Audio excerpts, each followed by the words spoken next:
All right, we're pulling in the next panel one by one. We got Thibauld in here. Hey, nice to meet you. Nice to meet you. We got Etiënne. Etiënne. And we got nice Dan. To meet you guys. Nice to meet you. Nice to see you, Dan. Let's see, who are we missing then? We got Min. Hello, Mental. How's it going? Good. We have Yev as well, but her video's up. There we go. Great. Yev's there. Okay, and then I think Tara might be the last one. Yeah, and Joris. So we'll see about that. Background backstage voice of mystery. What was the status on Joris? I don't know yet. We'll add in whoever's in late if you guys just want to get started. Joris is sick, unfortunately. Like he asked me, like he said, he apologizes, but he's in bed right now, so he apologized. Oh, so was he the moderator? Oh no, it wasn't. Yep, this is Clubhouse style, so I think we can turn it loose to you guys. Yep. All right, well, you all go right ahead then, and as more people come in, they'll join. Thank you all so much for coming. Here you go. Awesome. Should we maybe start with some intros, guys? Thibauld, do you want to go first? Yeah, sure. So hi, I'm Thibauld, CEO co-founder of Fairmint. So Fairmint, we help companies and founders use their equity and turn it into the most powerful tool they have for community engagement. And so that means that we enable stakeholders to become investors in the company that they love.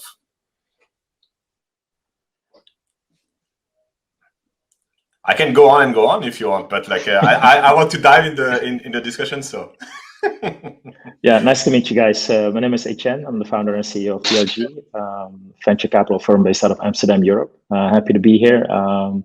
We aim to back founders from the earliest stage possible, all the way up to taking a dream to manifesting their dreams. Happy to be here.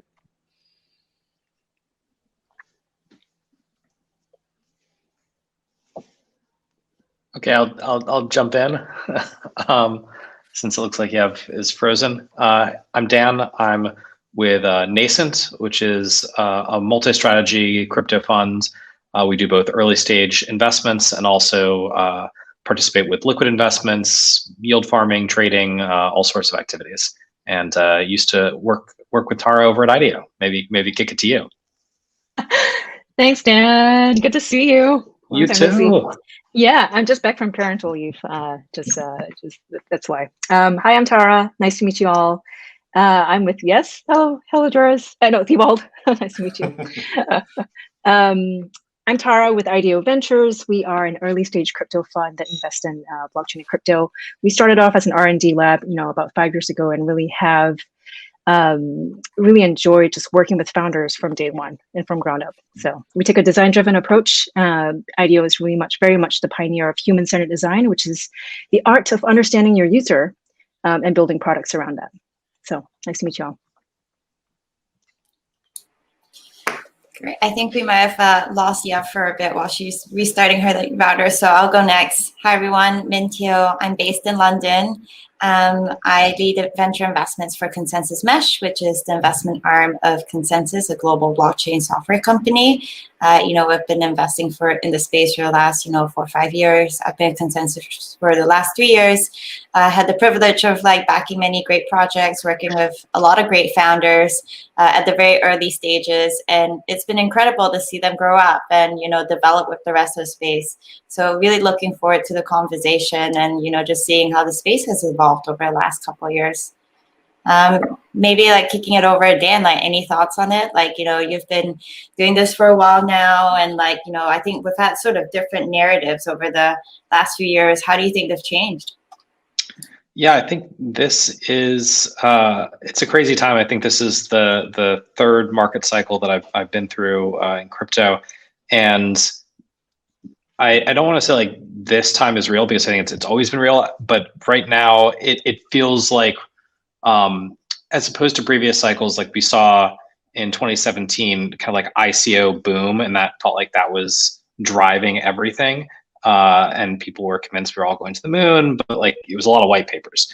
This time, it feels like we're being driven by this more macro environment around Bitcoin, and really seeing adoption. We're seeing large public companies buying hundreds of millions of dollars worth of Bitcoin to have on their balance sheets. And that's different. That's not, oh, we're starting up a blockchain R&D lab. That's not, we're accepting Bitcoin as payments. It's real meaningful adoption. And I think that is having an effect. And at the same time, we have a lot of stuff happening, especially in the DeFi ecosystem, where there's now real usable applications. And so this just feels a lot more real on many levels. And while I do think there are some signals that feel a little bit frothy, it's also the case that there just feels like there's so much more traction on every level than we've seen in previous cycles. I mean, Elon Musk is involved now, so that makes a difference. I think to add to that from a macro perspective is the fact that, especially here in Europe, most people are still in lockdown. So 90% of my activities are online. So I'm either shopping and there's finance going back and forth. So I think everything that I experience online is almost crunched, and it's like I'm joining all these waves and trying to capture what's happening globally. So there's a lot more time being spent online from that macro perspective. There's a lot more shopping happening. E-commerce in Europe is up several hundred percentages. So as far as Bitcoin leading the wave, the narrative, obviously, like you said, Elon is being kind of the poster shill boy for crypto. I would say, if you look at these DeFi applications like Compound and Aave, providing that front-facing application interface for users to or communities to manage their finance, I think that's where, in my opinion, this cycle is different than 17. Instead of these fluffy white papers we've seen in 17, now it's more pitch decks, but actually pitch decks from teams that are slightly more mature. They're raising less money. They're actually telling you, we don't need more money, which is, whoa, this is amazing. This is mature, right? They have some balance sheet, right?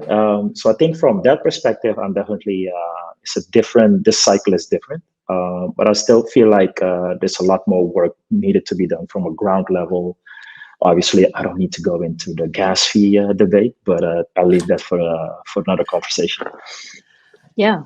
Yeah. One thing also that has changed, I think, a lot is also like the regulatory environment. Because in 2017, I remember we were all trying to figure out, like, people were saying, okay, like, we don't want to issue equity tokens, and so this is a utility token. And everybody was saying about we're issuing an utility token. And I remember a lot of VCs and investors were trying to scratch their heads, like, okay, where's the value? Like, where's the value? How can I make my head wrap around my head about, like, where's the value going to be created? And that was a time where, like, the regulator was not yet, like, deeply in the space and involved, and so people could do, like, some crazy stuff. And I think, like, between this time and today, like, we've really progressed into understanding, like, what type of value model could be created using tokens. And because in 2017, everybody basically were saying, okay, we're doing an utility token, but what they really wanted is raise money to develop their project. So it was equity, right? Like 90% of the tokens that were issued in 2017 were equity disguised as a utility token. And I think we've made tons of progress right now. So it's still very early, but with, like, the governance token, with the governance tokens, the fair launch, and it's been fascinating to see, like, these models evolve and become something that having narratives that catched on in the market. And at the same time, obviously, like, equity is now coming to the blockchain, like equity is coming to Ethereum. And so obviously I'm biased here, but I'm excited about seeing, like, the huge amount of equity already existing in the market coming and using, like, Ethereum as a single system of record. So I have thanks for that, Thibauld, and I'm sure I'm curious to hear what you want to say. You're going to say to my next point. So I'm curious. Let's cut to the chase of it, right? This is very much the rise of the retail investor. Everyone and their mother is an investor in the space. I mean, you can see it. Whether it's in the traditional stock equity market to crypto. So what makes you stand out? what is the role of an investor today? Is everyone an investor? If you are a user, are you an investor? What's your take on that? How's it changing?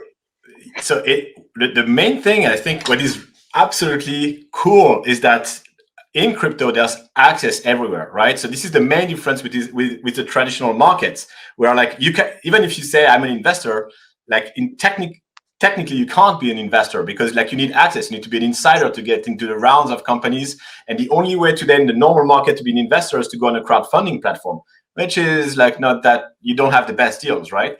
And in crypto, this is amazing because in crypto, you have access to all these opportunities and like Alpha League. But if you want to make money in crypto, you pick like investors that you like respect and that you think they're doing a great job. And you just tag along and you just invest like, oh, they invested here, like they are good investors.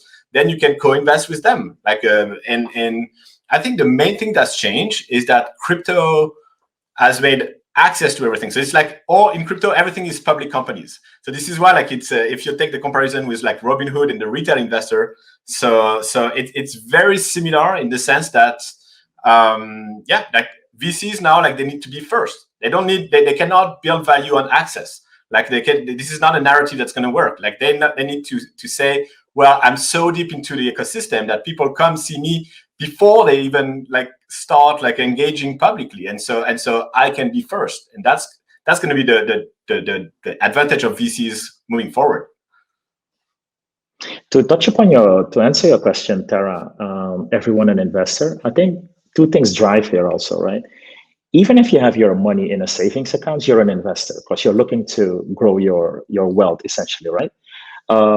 If you're at home without a job, without income, you open up a restaurant or some public space 2 months before the lockdowns began last year, you're forced to look for solutions to feed your family, right? So if crypto offers you that access, which is a great point you made, Thibauld, that access, that story about access is definitely something that's driving more users to this industry, right? If you, again, guys like Elon Musk, rappers like Meek Mill talking about, guys, if you're not getting access over there, set up a wallet and MetaMask and Uniswap will do the rest, right? Solving that access issue, right? I think from economically, I think more families, more individuals are almost forced to look for solutions to put food on the table.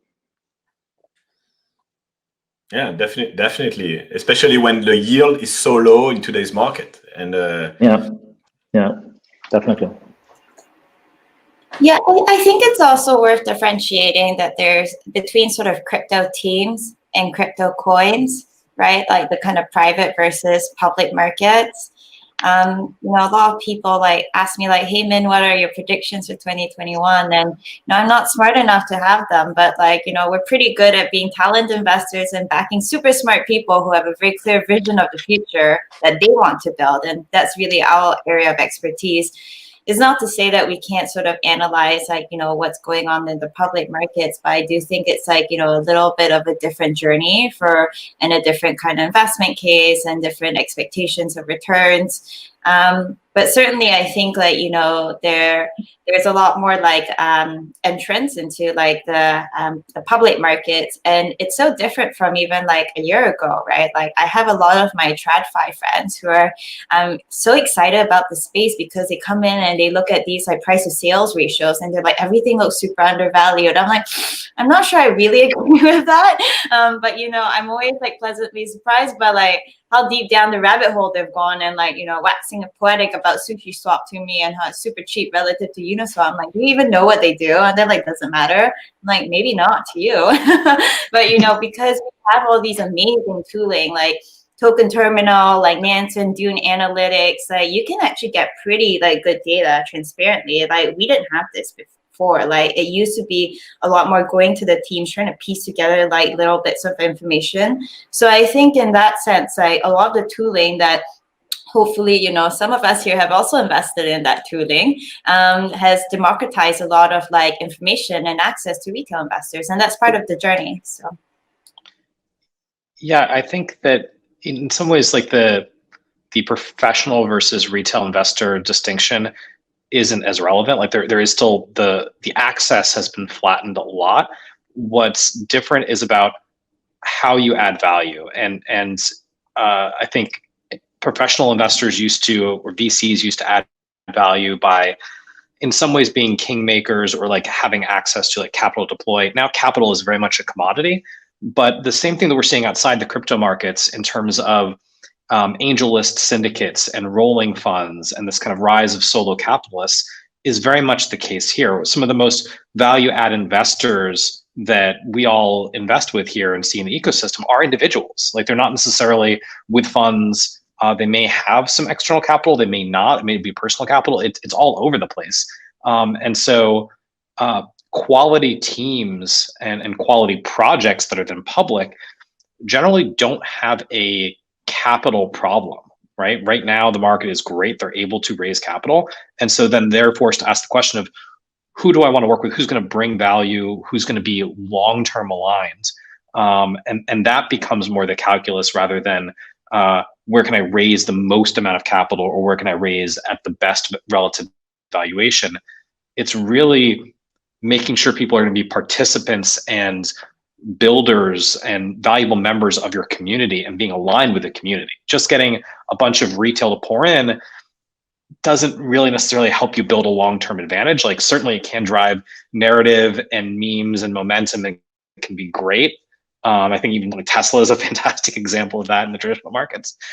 But assuming that those will be cyclical and you really want people who are bought in long-term, it's about more than just democratizing the cap table, so to speak.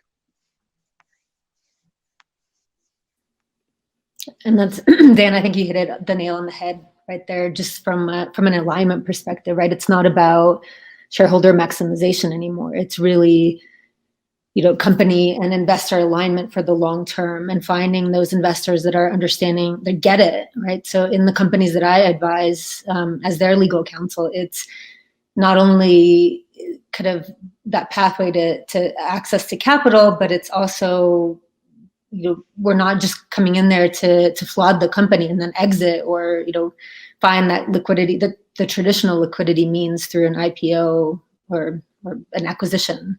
So I think that's spot on. Hey, there's a question in the chat about like, I'm having trouble keeping up with all the DeFi opportunities. I would love to hear how the panel stays in the loop to understand what is worth investing in. So unfortunately, I have a company to run, so I don't have time to to try to talk to everyone. So honestly, what I do is I do what I said before. Like when I hear like there's a VC that invests in something that I think might have legs, I don't think, and I go with them with like, okay, they're smart, so I'll just tag along. But I think like the dirty little secret right now in crypto is like everybody has a Nascent AI account, right? Like where you can have all the information on what the whales are doing, like what everybody is doing. So I think if you're serious and you want to really play in crypto and investing, I'm not an investor in Nascent, but I think it's a tremendous tool. Yeah, I think you gotta be really careful with that, though, right? Like, yeah, it's a silent shield to Alex. yeah, but watch out for that too, right? Somebody posted like a Nascent screenshot, like tagged like one of our Nascent addresses on Twitter the other day, and was like saying that like we took a position in this project. I'm like, yeah, we did. They're right, but it forces you to think differently. Like as hopefully one of the investors that people then start to look at. There's all these like weird incentives to like be guarding certain activities more, or like knowing that this is like an advertisement and almost going to be viewed as an endorsement of a project, whether you want it to be or not. And just remember that what you see on chain for a lot of investors is just a small piece of what they're doing. And so they may actually have a very different position on an asset than what you see in like a publicly tagged address. And so, I do think that what Thibault is doing is great. It's like, you can crib from people who are focused more full time on this, but also be careful, because I guarantee there are folks who are known investors who are using that to their advantage in ways that may not be advantageous to people who are just following their public trades. Okay, I must say, like my portfolio is like almost more than 3/4 just ETH and Bitcoin, right? So Yeah. any other thing is like small little bets. It's never like I can lose the money. How do you do, guys? Min? Actually, I'm curious for Min. Min, I know you do a lot overseas. Like you guys have been doing a lot of stuff, I think, in India and throughout Asia. I'm curious. What are you seeing in terms of narratives? I think a lot of us tend to be very kind of US centric in some of the narratives. Are you seeing different narratives in some of the other countries where you're active? Well, like coming from London, I think there's palpable excitement for DeFi for sure. And, there's the natural transition from financial services to fintech to DeFi. I think you really see it in the EU and UK, especially, where you have a very favorable regulation for fintech. Let's hope it extends to crypto eventually. I think in Asia, they've kind of been ahead of the NFT and gaming game for a while, right? I think that's always been exciting to a lot of Asian teams, Asian consumers and investors. So I actually think we have a little bit of catch up to do in terms of the openness that we're seeing towards NFTs there. And, in terms of just ascribing value to say and I know you play Magic, Dan, a physical Magic the Gathering card to a digital one to an NBA Top Shot or a so rare football card, how does that actually trend? I mean, I think in terms of how especially there were a few comments made about remote and how to sort of find alpha. I think we have to kind of go deeper and go earlier. The beauty is a lot of it happens on Twitter. But the thing is, the next step beyond Twitter is private Telegram chats, Discords, how far do you really want to go and be early in a project and do the work, actually be thoughtful and helpful. We try our best to build relationships with founders before they're raising and just develop a real interest in what they're doing and show that we're going, extend the olive branch to show that we're going to be good partners. Because a lot of times I think, we're thankfully sort of in a healthier market than we were in the last 3 years. But, investing through a bear market, I think certainly has taught us a lot about how things maybe can take a bit longer or not go as well as they have. So, I think that still remains true. Despite market conditions could change, none of us know where they will go, but we need to make sure that we're good partners for the long run and help founders throughout. So.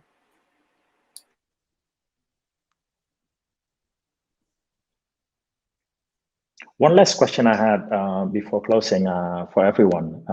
It's the main question that's been troubling me lately is how is that fair launch model, if at all, going to change the VC game as we know it right now? What are you guys' thoughts on that? I have some pretty strong thoughts, Paul. So let's go first. Throw it out there. I'm ready. My body is ready for that one. Throw it out there, Dan. Drop the bomb, Dan. Drop the bomb now before we end. I think the fair launch thing is terrible for teams, terrible for the ecosystem. I mean, the idea of just giving it away to people who are kind of dropping capital in the protocol and just giving away most of the tokens that way, I think is not a good thing for anybody. You really want long-term aligned incentives. And while it is nice and kind of democratizing that anybody can access it, the end result is that you've got funds that are dumping tens of millions of dollars into these protocols and scooping up all the tokens, and all they're paying is opportunity cost. And now there are no resources controlled by the team or even that much by the DAO itself as a way of sustainably building out the protocol.